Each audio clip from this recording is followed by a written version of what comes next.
I don't think you are going to be happy with me, but let me start. Somalis deny Africanity. They do not want to be identified as African. They want to be Arabs. And the Arabs are pushing them. There's a dilemma here. You see, there's identity crisis here now. I don't have identity crisis. I'm an African, and there are so many Africans in Africa. I don't have identity crisis. You can call me whatever you want. But I have identity. You do not have identity now because the Arabs have refused you. They are telling you, ya Abid.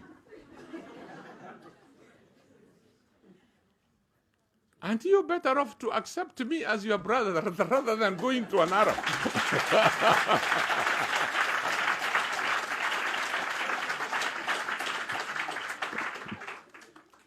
So, we called Somalis, in that article, Africanity by accident of geography.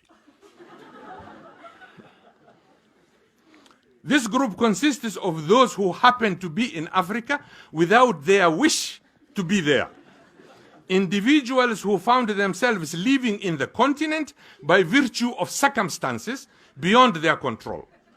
In other words, circumstantial Africans.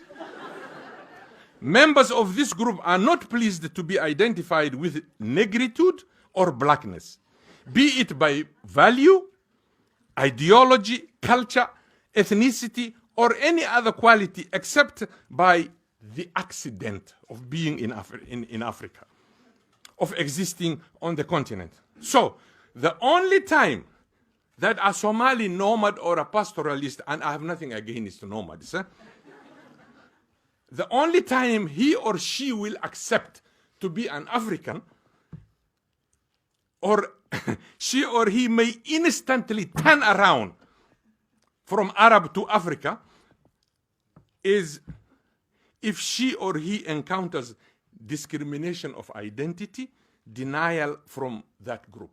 And I have seen this in Egypt. I have seen it in Saudi Arabia, and I have seen it in Canada. I'm a Canadian by, naturalization. You see? So in Canada, they come to complain. I was teaching at York University in Canada. ورنا على عبودك يا قال هذا والله مثل كلا الصع. And I tell them, welcome to the real world.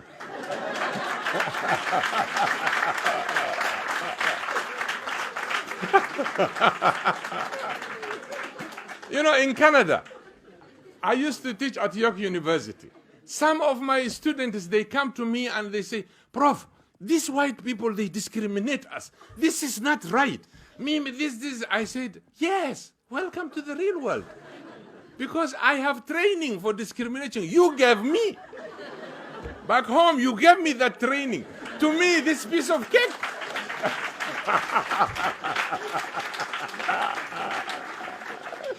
I never felt even single day in Canada that I was discriminated. Never. Because I was already prepared by you guys. I would argue that an overwhelming number of Somali intellectuals are simply university and college graduates. Because education which does not bring about a transformation in the consciousness of the educated is hardly beneficial to the individual, let alone to society. If you are educated and the education is not bringing any transformation in you, you still go back to your tribe. You still go back to the nonsense of calling me, or Adon Batai, Bidda Batai, which I don't understand. You see, but like now I'm not called Adon because I'm a professor. Everybody knows there's a little resource around me. Everybody will come.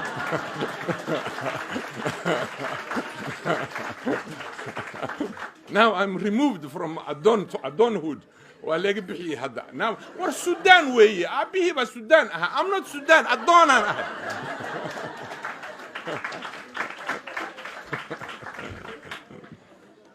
So therefore, here I think the Chinese proverb, I picked is very handy here, is useful. It says, to know and not to act is not to know. If you know something, you don't act on it, then you don't know it. So, the character of a nomad or a pastoralist is to disdain agriculture. Not only that, to disdain any manual job. They don't want to do anything that involves handwork. How do you progress? How do you develop? You tell me. These missiles that are being sent, this technology that is happening among the Japanese and all this, do you think it came because of gabai? No. It started with a hand. And now I am doing the handwork. You insult me because of doing the handwork. Kabaha lugu tolay. Borsa lugu sameye. You respect the Italian who makes the shoes and the handbag. But the one who is with you, who's a Somali who makes the shoe, the knife, the metal, you derogatively abuse. Ask yourself, are you intelligent really? We can live together and we can be diverse. There are countries like Tanzania, Kenya, Uganda. They have 50 tribes. They have 50 languages. And they are a nation. They are intact. They are together. They are working. So why do you deny my language? Why do you impose on me your language? Why? If you want to kill a society, I have seen this in the US and Canada, you first take away the language. When you want to kill a culture, you take away from them the language. Then that culture is dead.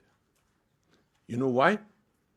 Because you are adopting another language and you are always told, no, you are not the master of the language. Stand behind. Because you adopted this language. It's not your language. So many young men in my country, in Somalia, they have been robbed of their culture. I was in primary, I don't know if we have time to finish this. An old man came to register his son in a school that he moved in that area, and the headmaster tells him, because he was speaking a different language, it's a Somali language, but different, but the headmaster didn't understand. Now the headmaster answers the father, look at him. We can't get spaces for Somali children. And he's asking for space. So who is he? Where did he come? He's a Somali. So if I tell you the historical background of what happened to me and what happened to my brother, which he all registered, his book is called Unearthing Apartheid in Somalia. You can't believe. When my brother graduated from primary, all the teachers, all the parents were invited there, and my brother was #1 in the school. The headmaster was Ustad Abdullah. He was half Arab. And Ustad Abdullah, then children are given their certificate. They called their name, and the parents are there. My brother was called, and he went to get his certificate because he scored all 100. 100, 100, 100, 100. So the headmaster said, this is the kind of student we want. This is the kind of student who will help tomorrow the country, the whatnot and whatnot. And an old parent stood up and talked to the master and said,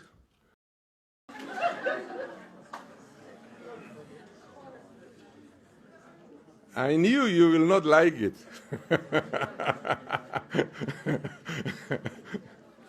You see, my brother scored 100 in every point because I am a Bantu. My brother is a Bantu or a Jarer, whatever you want to call it locally. So a parent from the dominant clan, Somali, says, he told the headmaster, Are you trying to tell us all of our children were defeated by this slave? Because we are considered a slave in Somalia. Not only we, every African Negroid-looking person, if your nose is big, if your hair is kinky, you are a slave.